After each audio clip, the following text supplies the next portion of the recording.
Greetings and welcome back to room 303 in our junior English study. We are in the MyPerspectives volume for Unit 6, and I'm with you on page 758. The essential question, what do stories reveal about the human condition? As you read these selections, work with your whole class to explore how short stories provide insights into what it means to be human from text to topic. For one family, conflict over an heirloom highlights individual strengths and weaknesses and suggests different ways of valuing the past. For one father and daughter, a present moment opens a window to a poignant memory. For one woman, a series of anecdotes reveals her mother's extraordinary character. As you read these stories, consider the understanding of human nature that informs each one, how it reveals qualities that we equate with the human condition, regardless of time or place. I'd like you to take a look at the whole class learning strategies at the bottom of 758, and of course on 759 there you'll have the contents for Unit 6. Let's now turn to page 760 and the focus period for Unit 6 of 1950 to the present. Please pay attention to the timeline at the bottom of these pages, and do note please the three quotes that are provided for you there are voices from the period, a fast-changing society. Let's work now with the history of the period and the different headings, starting with the first one, Chasing the American Dream. By the 1950s, post-war America was on top of the world with pride and confidence in its position as a world power. The nation had a booming economy and a booming population. It was as a result of a strong job market and the availability of federal loans to returning soldiers and other service personnel. Americans purchased houses in record numbers. More than 80% of new homes were in suburbs, which became the new lifestyle norm, a change made possible by the rise of car culture, quote unquote. The age of Aquarius is our next heading. Elected president in 1960, President John F. Kennedy spearheaded new domestic and foreign programs, known collectively as the New Frontier. Among these initiatives was the goal of landing an American on the moon and the establishment of the Peace Corps and overseas volunteer program. A national spirit of optimism turned to grief, however, when Kennedy was assassinated in 1963. The escalating and increasingly unpopular war in Vietnam elicited waves of protest with idealistic but strident demands for an end to the conflict as well as changes in society. As the 1960s wore on, more and more Americans made strong assertions of their individuality. This new spirit of independence energized passions for justice and equality. Some Americans expressed idealistic values that called for an age of Aquarius, an era of universal peace and love. At the same time, some Americans created a counterculture seeking lifestyles that challenged the prevailing norms in music, art, literature, occupations, speech, dress. I'm on page 761, Protest and Progress. Although there were times of crisis and confrontation, the 1960s also was an era of genuine progress, especially in the continuing struggle for civil rights and racial equality. Civil rights leaders and other Americans, both black and white, protested segregation and racism. Violence and unrest spread as protesters faced resistance in places such as Birmingham and Selma, Alabama. The nation made momentous progress when, under the leadership of President Lyndon B. Johnson, Congress passed key legislation in 1964 and 65 to counter racism. A century after constitutional amendments guaranteed rights to African Americans, the struggle to claim them continued. Our next heading, Changing Roles.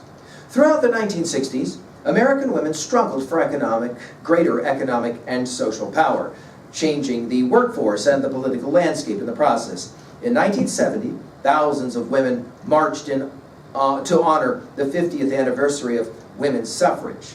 The women's movement continued to gain strength in the 1970s, with various groups forming to protest gender discrimination. Following the lead of the civil rights and women's movements, other groups from a variety of backgrounds, ranging from Native Americans to migrant workers to gays and lesbians, organized to demand their rights. Over time, most Americans have come to appreciate the variety of perspectives that diversity can bring. Today, virtually every societal group has entered into the mainstream of American political, business, and artistic life. Our next heading, Leadership in Conflict. Voters sent Ronald Reagan, the Republican governor of California, to the White House in 1980 and again in 1984. George H.W. Bush, Reagan's vice president, was elected president in 1988 and sought re-election in 1992, but was defeated by the Democrats, Bill Clinton, and his running mate Al Gore, the youngest ticket in American history, who were re-elected in 1996. In 2000, Vice President Al Gore lost his presidential bid to George Bush's son, George W. Bush. Bush was re-elected in 2004. The contest of 2008 and 2012 resulted in historic victories, with the election and re-election of Barack Obama, the nation's first African-American president. 9/11, a world transformed. The terrorist attacks of September 11, 2001 had an enormous impact on the American consciousness. In addition to the tragic loss of thousands of lives, the threat of terrorism brought profound changes to the sense of security and openness that Americans had long enjoyed. The 9/11 attacks also precipitated controversial military action in Afghanistan and later in Iraq. Today, the continued rise of global terrorism continues to challenge the world's safety. Our next heading, Planet Earth. In 1962, Rachel Carson's book Silent Spring exposed the sometimes catastrophic effect of human actions on the natural world. In 1972, American astronauts took a photograph of Earth that became famously known as the Big Blue Marble, quote unquote. Over the years, Americans have become increasingly aware of the importance of caring for the planet's health. In recent years, human-induced climate change, long a concern of scientists, has emerged as a significant issue in the public's consciousness, and actions to slow its impact are widely discussed and argued about in the media and in government. I now turn to page 762. Please take a look at the graph that's at the top of 762. Our next heading, a technological revolution. With the introduction of the microprocessor in the 1970s, life shifted dramatically. In a breathtaking short time, computers, which began as military and business tools, transformed industry and became personal companions for many Americans.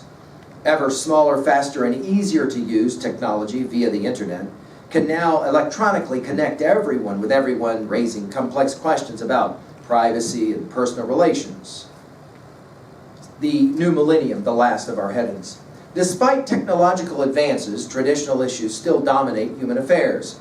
How do, and how should, human beings relate to the natural world? How can people of different cultures live together peacefully? How can people build a better future? One thing is certain. Although the world will continue to change as the new millennium moves forward, Americans will continue to explore new aspects and applications of the principles of life, liberty, and the pursuit of happiness. On 763, I'm hopeful that you'll look at the literature selections there for literature of the focus period as well as connections across time. Let's turn now to our Unit 6 study. Thank you.